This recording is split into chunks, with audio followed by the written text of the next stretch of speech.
こんにちは、りなです。今日は私が普段セルフカットしている時に使っているカッティングのテクニックみたいなものをね、まとめてみましたので、よろしければご覧ください。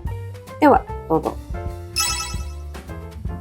はい、まず最初がこちら。横にね、バツバツっと切ってしまうこのカット。これは目的としては本当に見たまんま長さを変えるためのカットです。これがね、一番勇気のいるカッティングなのかなって思うんですけど、こうバツンと切ってスッキリするカットですよね。自分でやってても見てても気持ちのいいカットですよね。バツバツってね、ジョキッと切るのってやっぱ結構ね、気持ちいいのでぜひぜひお試しください。セルフカットで一番私が大事にしていることは、失敗しても気にしないというか、失敗してもいいやっていう気持ちを持って始めること。もともと私がセルフカット動画を最初に出した時のきっかけっていうのは、私のセルフカット技術とかね、セルフカット力みたいなものを出すことが目的だったわけでは全くなくて、もっと自由でいいんじゃないかっていうか、もうちょっと適当でいいんじゃないかっていう、美容室に行ってプロの方に切ってもらうことが当たり前ではないよねっていう、当たり前に思われてるようなことを別に当たり前って自分も思わなくていいっていうか、もっと自由でいいよねっていうことの提案というか、当たり前と思われてることからちょっと一歩外れてみると新しい世界が見えて、意外とそっちの方が自分に合ってたりとか心地よかったりとか、そういうことってあると思うんですよね。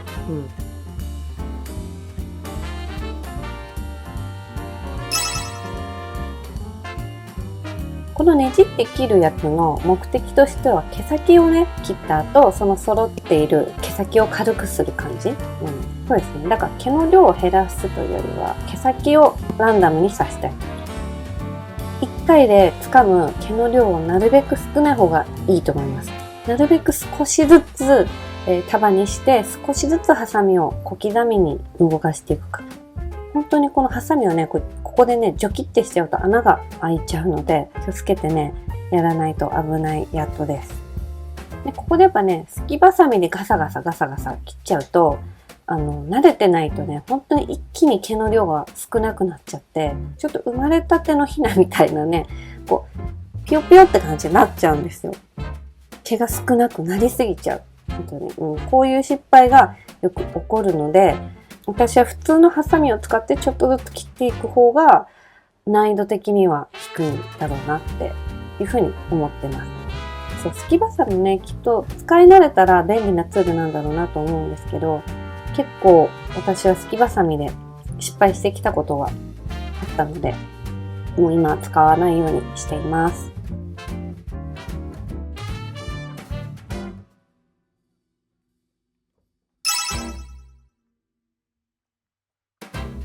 次、こちらね、内側にハサミを入れてパサパサっと切っていくことで、毛の量をね、減らしたい時にやります。全体的に髪を少なくしたいなっていう時にこうやって切ったりします。これ結構ね、ハサミね、深く入れてるんですよ。もうあくまで内側に入れていく。なんで内側を切っていくかというと、外側切っちゃうと失敗した時にやっぱ見えちゃうんですよね、失敗が。で、中側だったら多少ちょっと切りすぎたりしても、上の髪がね、カバーしてくれるから、切りにくい。失敗が分かりにくい。なので、内側は私どんどん結構切っちゃってます。これただね、あんまりハサミを中に入れすぎて、毛が短くなりすぎると、そのちょろっと短くなった毛が立っちゃってアホ毛みたいになっちゃったりすることがあると思うので、例えば髪の毛が顎ぐらいの長さの人だったら、その顎から根元の真ん中ぐらいの位置から切ればいいのかな。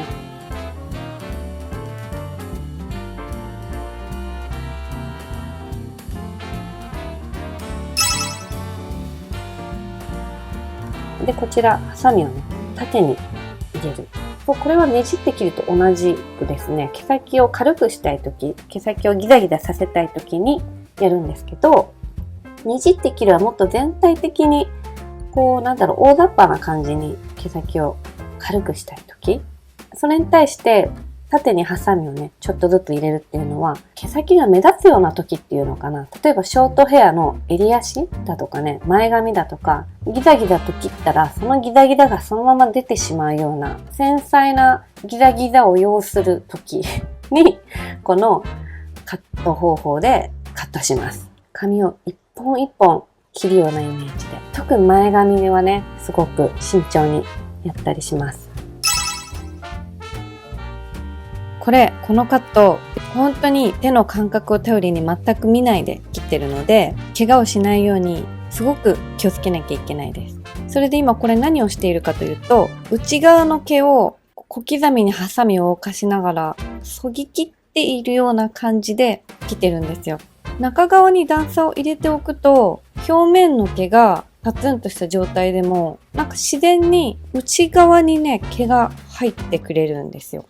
要は中側が毛が短くて外が長いから、短くなっているところに長い毛がね、かぶさってくれて丸みが出るというか、それで私ショートボブの時はよくこうやって中側にレイヤーを入れるような感じで切ったりします。で、こっちはショートヘアを作るために今レイヤーを入れてます。表面の髪の毛を少し短くして、下の方の毛を長めに残す。毛先にかけて、ちょっとずつハサミを動かしながら切っています。ここで失敗してしまうと取り返しがつかない。もう表面に穴とかができてね、大失敗に終わってしまうので、すっごく慎重にちょっとずつ切ってます。こんなに集中して切ったの初めてってぐらい頑張ったので、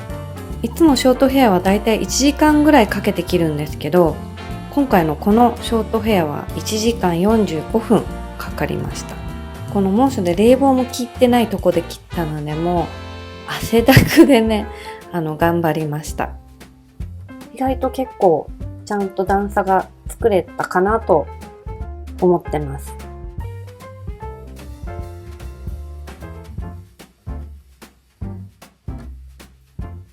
はい、以上が私のセルフカットのカッティングテクニックでした。私本当に素人なので、カッティングの勉強とかもしたことがないのに、こういう動画作っちゃっていいのかなってちょっと迷ったんですけど、どこかね、少しでも参考になればいいなと思います。最後までご視聴いただきどうもありがとうございました。また次の動画でお会いしましょう。ではまた。